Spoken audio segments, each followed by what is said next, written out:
Welcome to McPlum, simple solutions served daily. In this video, I will explain how to study AWS Cloud Computing.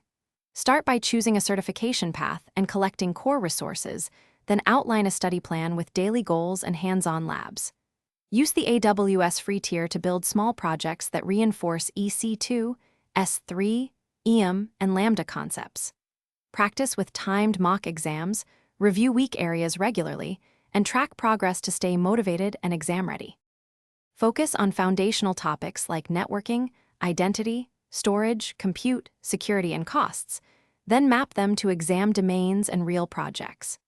Use concise video courses, official docs, and hands-on labs to turn theory into practical skills you can apply in mock scenarios.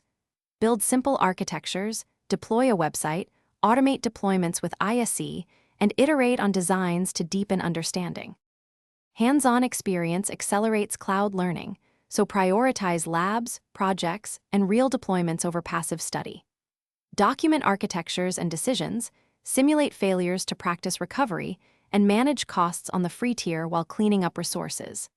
Combine flashcards, spaced repetition, and mock exams to retain concepts and improve timing, and join study groups to discuss tricky scenarios and receive feedback on.